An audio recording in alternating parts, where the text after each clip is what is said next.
সব থেকে বড় সমস্যা হচ্ছে কনজারভেন্সি।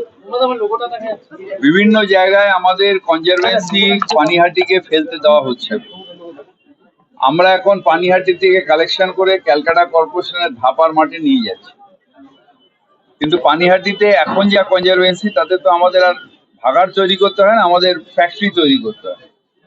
সেই ফ্যাক্টরিটা যাতে 6 মাসের মধ্যে হয়ে যায় সেটার জন্য আজকে সলভ হলো।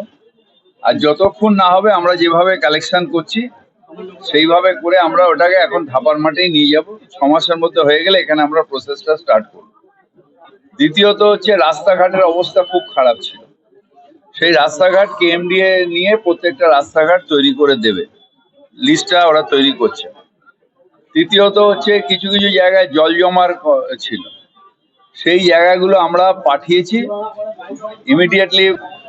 যেগুলো ডিসিল্টিং দরকার কেএমডিএ ডিসিল্টিং করে দেবে, যেখানে পাম্পের দরকার সেখানে পাম্প করে দেবে। যতক্ষণ না আমাদের অমৃত প্রজেক্টে যে পাম্পিং হাউসগুলো হওয়ার কথা সেগুলো আরো কিছুদিন সময় লাগবে, ততদিন আমরা টেম্পোরারি এটা এই বর্ষার জন্য করে দেবো।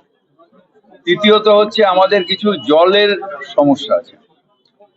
আমরা 10 MGD জলের একটা নতুন প্রকল্প পানিহাটিতে করছি, আর যতক্ষণ না হচ্ছে আমরা কিছু ডিপ টিউবওয়েল ইমিডিয়েটলি সাঙ্ক করে দিচ্ছি যাতে মানুষের অসুবিধা না হয়।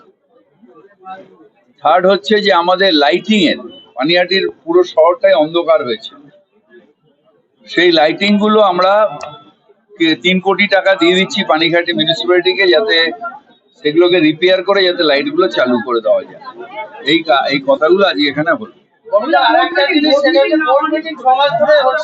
আজকে আমি স্ট্রিক্টলি বলে দিয়েছি নেক্সট উইকে বোর্ড মিটিং হবে, বোর্ডের রেজুলেশন করতে হবে। একটা পৌরসভা উইদাউট বোর্ড মিটিং চলে না। আমি কাউকে ভালো লাগতে পারে না লাগতে পারে, কিন্তু প্রসেস যেটা গভর্নমেন্টের বা আমাদের আইনের যে প্রসেস আছে সেই প্রসেসটা করতে হবে। বোর্ড মিটিং না করলে সেই পৌরসভা ডিসলভ হয়ে যায়। আমরা চাই না এগুলো করতে, কিন্তু বোর্ড মিটিং হোক এবং এখানে সুষ্ঠুভাবে চলুক। কাউন্সিলর এবং চেয়ারম্যান সমস্যা থাকতেই পারে, অনেক পৌরসভায় আছে, সেটা পার্টি লেভেল ঠিক করবে। অ্যাডমিনিস্ট্রেশন লেভেলের সেটা কাজ নয়। অ্যাডমিনিস্ট্রেশনের কাজ হচ্ছে মানুষের পরিষেবা যাতে কোনো রকম ব্যাহত না হয় সেটা দেখা, সেই কাজটাই আমরা আজকে করলাম।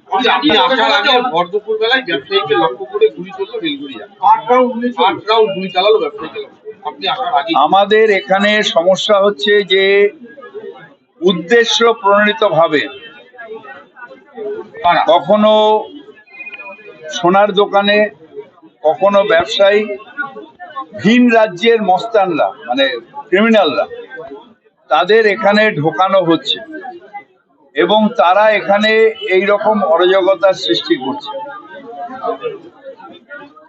মমতা বন্দ্যোপাধ্যায় পরিষ্কারভাবে বলেছেন পুলিশকে স্ট্রিক্ট অ্যাকশন নেওয়ার, এবং বর্ডারগুলো যেগুলো ইন্টারস্টেট বর্ডার, অর্থাৎ একটা বর্ডার হচ্ছে ঝাড়খণ্ডের, একটা বর্ডার হচ্ছে বিহারের।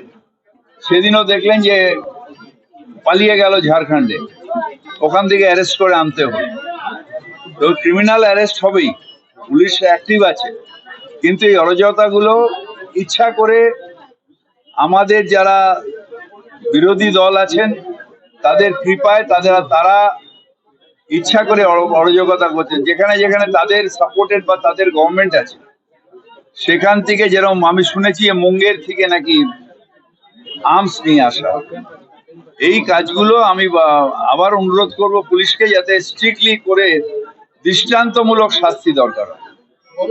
টাকা ধরা পড়ছে কলকাতায়, সেই টাকা যদি ধরা পড়ে বিরোধী কারোর তাহলে সেটা নিয়ে কেস হচ্ছে, আর যখন বিজেপির টাকা ধরা পড়ছে তার বেল হয়ে যাচ্ছে। এটা কি সিস্টেম হচ্ছে আমি জানি না।